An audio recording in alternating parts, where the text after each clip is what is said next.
Yo, what's up, people? Thank you so much for clicking on this video and being a valuable viewer. Before I get into our video, showcase my best bets, live betting strategies, parlay pieces, and just going over the UFC 301 just from a straight bets perspective, I want to quickly thank everyone who's been subscribing, leaving nice comments. Even the guys who leave negative comments, it's all love. Also, I want to send a special shout to everyone who's part of the money team. I super duper appreciate all of you guys. So anyways, without any more of the boring stuff, let's get right into it. The UFC 301 best bets. Now, before I get into the interesting part, which is the bets, the selections, the picks, I want to quickly go over the recommended staking strategy. This is the staking strategy that I follow. 1 to 5% confidence level. And I bet between 0.25 and 1.25 units per selection. So my first bet is 0.75 units on Joanderson Brito, 3% confidence, and I'll show a bet slip here. Keep this on the screen for a minute. Showcase a look, betting this fight with real money. The reason why I like Joanderson Brito in this spot is that I just think the physicality is going to play a big factor in this matchup. I think Joanderson Brito is going to be too physically imposing for Jack Shaw.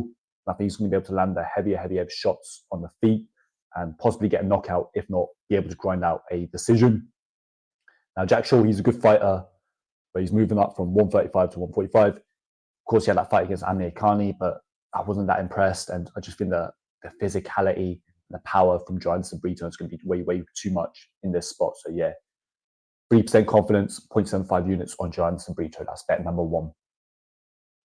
Now, bet number two, we have 0.75 units on Drakkar Klose.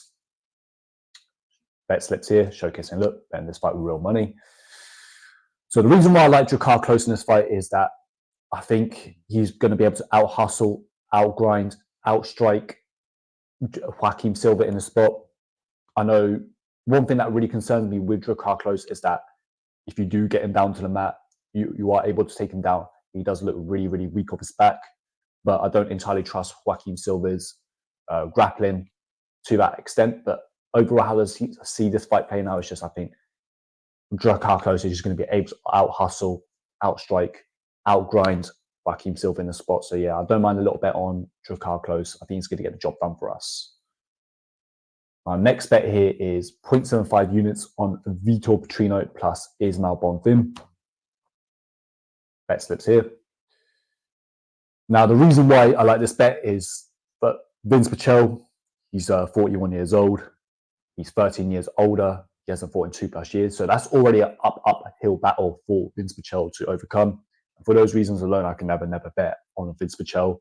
I just think ISMAEL BONFIM is going to be faster, younger, more athletic, more powerful, and needs to be more active. And I think he's going to be able to get the job done. Possible finish, probably finish is most likely outcome. If not, I think he's been able to win a dominant decision.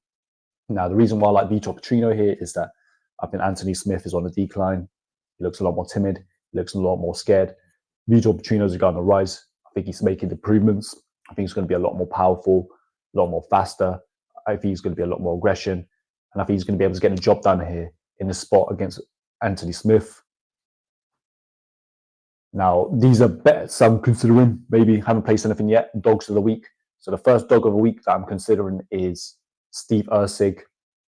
Now, there's some question marks I have on this fight with the grappling, which kind of makes me a little bit nervous because we could get a situation where, even though Erceg's grapplings look quite good in the regionals, he defended some takedowns and he got up a few times in the UFC. We are talking about Pantoja, who's a very high-level BJJ black belt, but I just believe if this fight is a 25-minute kickboxing fight, so it stays on the feet, Erceg could take this fight into deep waters, and I really like his crisp boxing. I think he could definitely have some success on the feet. I definitely wouldn't be betting Pantoja at odds of 1.42. It's a championship-level fight. Nobody's champ forever. A lot of upsets happen in championship fights because the guys are very skilled, very well matched. So when I look at these high-level matchups, I'd always try and look towards the dog, if possible. Of course, there's situations where I'm not afraid to lay money on the favorite, but I think the value is on Erceg. That's a bet I'm considering. Now, the second bet I'm considering is going to be very controversial. I'm still thinking about it, so don't violate me in the comments, guys. But I'm thinking about Karolina here. I just think she's the better striker. I think I like her straight shots more. I think she's got more tools on her feet. And I think there's a good chance, perhaps, that Karolina could give ISMAEL LUCINDO a vet lesson. LUCINDO could maybe have some success with the grappling because Karolina looks very, very weak off her back. And the reason why I'm kind of considering a bet on Karolina is when I look at a big favorite like LUCINDO, she's like 1.3. That's almost minus 300, I believe, for the American guys. When you're laying those type of chalk prices, I just expect LUCINDO to be much better everywhere and just have such a clear path to victory and be able to completely dominate the fight wherever it goes. But I kind of feel like Karolina can make the fight very, very competitive on the feet. But obviously, there's risk factors with her. She's 38, etc. So yeah, those are two dog bets I'm considering. I might make a community post or post something on my Patreon if I do make those plays. Now, my next bet here is 0.3 units on Jonathan Martinez. Do I increase it to 0.5 units?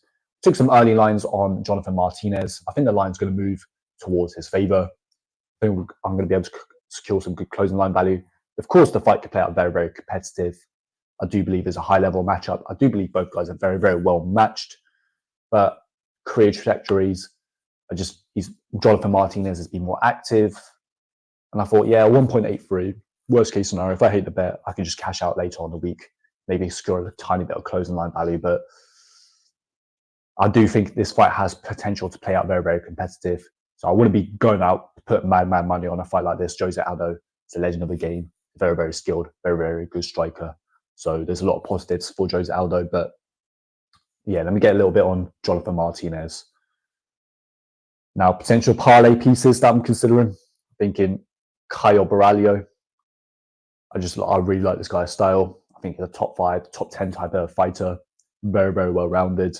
I think he's got a good matchup against Paul Craig. I believe he's going to be a much better striker. I think he's going to be able to negate the grappling and just be able to win the fight. Michel Pereira is one I'm considering as well. The lines have just come out, so I don't think the limits are going to be there to be able for me to parlay it up yet. But I just think he's the better fighter, and I trust his cardio more as the fight goes into deep waters.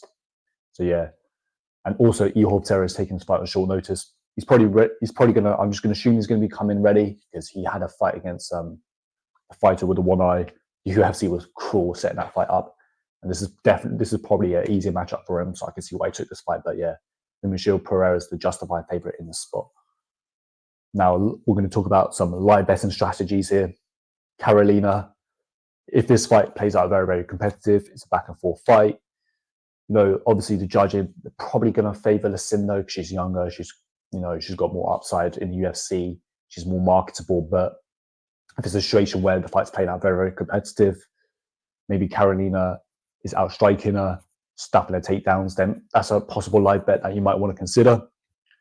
Next live bet you might want to consider is Jack Shaw.